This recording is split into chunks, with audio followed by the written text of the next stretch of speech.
Reporter big breaking. ഇഡിയുടെ വാദം തള്ളി സർക്കാർ. മസാല ബോണ്ടിൽ ക്രമക്കേടില്ലെന്ന് സർക്കാർ നിലപാട്. നിയമവിരുദ്ധമായി ഒന്നും ചെയ്തിട്ടില്ല എന്ന വാദം. നോട്ടീസിന് മുഖ്യമന്ത്രി ഉടൻ മറുപടി നൽകും. റോഷി പാലും എസ് ശരണും നമുക്കൊപ്പം തുടരുന്നുണ്ട്. ശരൺ, റോഷി, ഇപ്പോൾ ഇത് ഇഡിയുടെ അഡ്ജൂഡിക്കേറ്റിംഗ് അതോറിറ്റിയുടെ നോട്ടീസാണ് മുഖ്യമന്ത്രിക്ക് കിട്ടിയിരിക്കുന്നത്. മുഖ്യമന്ത്രി നേരിട്ട് മറുപടി കൊടുക്കേണ്ട, പ്രതിനിധി മൂലം മറുപടി കൊടുത്താലും മതി എന്നാണ് പറഞ്ഞിരിക്കുന്നത്. ധനമന്ത്രി തോമസ് ഐസക്കിനുമുണ്ട്. പലകുറി ഈ വിഷയത്തിൽ തോമസ് ഐസക്കിനോട് ധനമന്ത്രിയോട് തോറ്റുപോയതാണ് ഇഡി. റിസർവ് ബാങ്കിന്റെ അനുമതി ഉണ്ടായിരുന്നു, വളരെ കൃത്യമായ അനുമതി റിസർവ് ബാങ്കിന്റെ ഉണ്ടായിരുന്നു എന്നുള്ളത് വളരെ പകൽ പോലെ വ്യക്തമാണ്. 2600 കോടിയധികം രൂപ വരെ വാങ്ങാൻ RBIയുടെ അനുമതി ഉണ്ടായിരുന്നു. അതനുസരിച്ച് 2150 കോടി രൂപ നമ്മൾ സമാഹരിച്ചു. അത് 9.72% പലിശയ്ക്ക് തിരിച്ചടച്ചു 2024.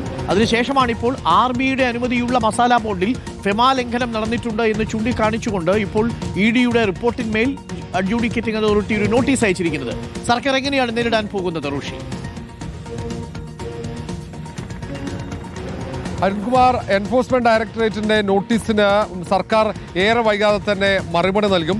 ഇതിൽ യാതൊരു ക്രമക്കേടുമില്ല എന്ന വാദം തന്നെയാണ് സംസ്ഥാന സർക്കാരിന്. ഇഡി ഉന്നയിക്കുന്ന ആരോപണങ്ങൾ മുഖ്യമന്ത്രിയും ഓഫീസും പൂർണ്ണമായും തള്ളുന്നുണ്ട്.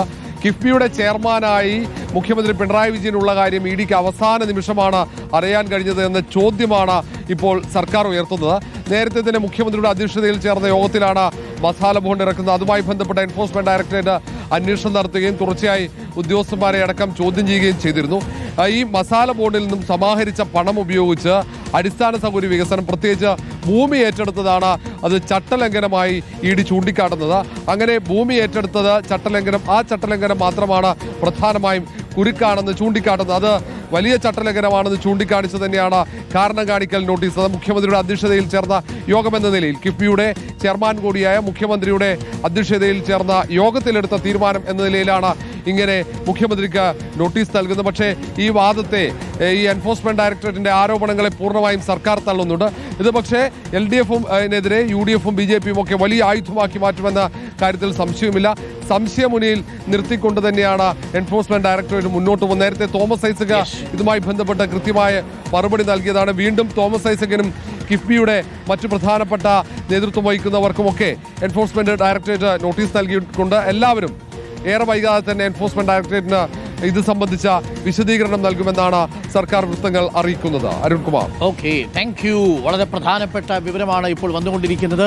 അപ്പോൾ ശരൺ കൂടിയുണ്ട്. ശരൺ, ഇത് ഒരു പ്രേക്ഷകൻ പറയുന്ന ഒരു തദ്ദേശ തെരഞ്ഞെടുപ്പാണ്, നിയമസഭാ തെരഞ്ഞെടുപ്പ് അല്ലെന്ന് ഇഡിയോട് ആരെങ്കിലും ഒന്ന് പറഞ്ഞു കൊടുക്കൂ എന്ന് പറയുന്നുണ്ട്. അപ്പോൾ രാഷ്ട്രീയ പ്രേരിതമായ നീക്കമെന്നാണ് CPM അതിനെ വീക്ഷിക്കാൻ പോകുന്നത്. പ്രതിപക്ഷം അതിനെ തീർച്ചയായിട്ടും ആയുധമാക്കി മാറ്റുകയും ചെയ്യും. പക്ഷേ അന്തിമമായിട്ട് നേരത്തെ തോമസ് ഐസക്കിനെതിരെ ഇഡി കൊണ്ടുവന്ന എല്ലാ സമൻസും പൊളിഞ്ഞു കൊട്ടയിലായ ഒരു സാഹചര്യമുണ്ട്. അപ്പോൾ ഇതിപ്പോൾ ഇഡി നേരിട്ട് കൊടുത്തിരിക്കുന്നതല്ല, ഇഡി അഡ്ജൂഡിക്കേറ്റിംഗ് അതോറിറ്റിക്ക് കൊടുത്ത റിപ്പോർട്ടിന്മേൽ അഡ്ജൂഡിക്കേറ്റിംഗ് അതോറിറ്റിയാണ് ഈ നോട്ടീസ് തേടിയിരിക്കുന്നത്. അതിനുള്ള മറുപടിയാണ് ആവശ്യപ്പെട്ടിരിക്കുന്നത്. റിസർവ് ബാങ്കിന്റെ അനുമതിയുണ്ട് എന്ന് തെളിയിച്ചാൽ തീരാവുന്നൊരു കേസായിട്ടാണോ ഇതിനെ നമ്മൾ കാണേണ്ടത്?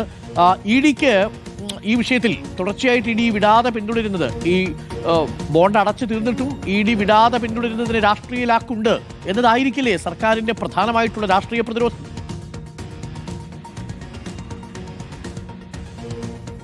അരുൺകുമാർ, അത്തരത്തിൽ രാഷ്ട്രീയ പ്രതിരോധം തീർക്കാൻ തന്നെയാണ് സർക്കാരിന്റെ തീരുമാനം. എന്തായാലും ഇതിൽ പല തവണ പറഞ്ഞു വെച്ചൊരു വിഷയം കൂടിയാണ്. ഇത്തരത്തിൽ ഫെമ ചട്ടലംഘനം നടന്നിട്ടില്ല, RBIയുടെ അനുമതിയോട് കൂടിയാണ് കാര്യങ്ങളൊക്കെ ചെയ്തതെന്നുള്ളതാണ്. പക്ഷേ എൻഫോഴ്സ്മെന്റ് ഡയറക്ടറേറ്റിന്റെ കണ്ടെത്തലാണ് ഇവിടെ ഏറ്റവും പ്രധാനപ്പെട്ടതായി മാറുന്നത്. കഴിഞ്ഞ 3 വർഷമായി അവർ അന്വേഷണം നടത്തുകയായിരുന്നു. അതിന്റെ ഭാഗമായിട്ട് പല നോട്ടീസ് അയക്കുകയും ചെയ്തിരുന്നതാണ്.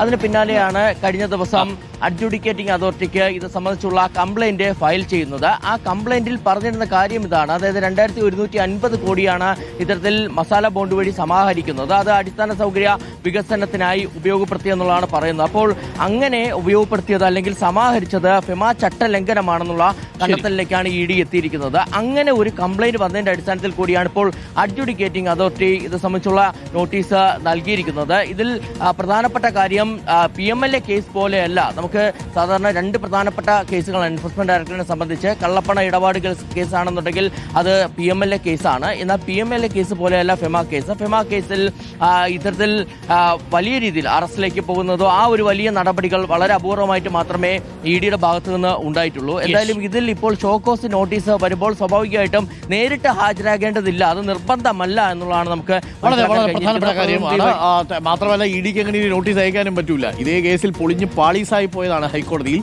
പക്ഷേ ഇതിൽ ധനമന്ത്രി തോമസ് ഐസക്കിന് മാത്രമല്ല മുഖ്യമന്ത്രിക്കും കിഫ്ബി ബോർഡിന്റെ ചെയർമാൻ എന്ന നിലയിലായിരിക്കാം ഒരുപക്ഷെ മുഖ്യമന്ത്രിക്കും ഇപ്പോൾ ഈ നോട്ടീസ് അയച്ചിരിക്കുന്നത്.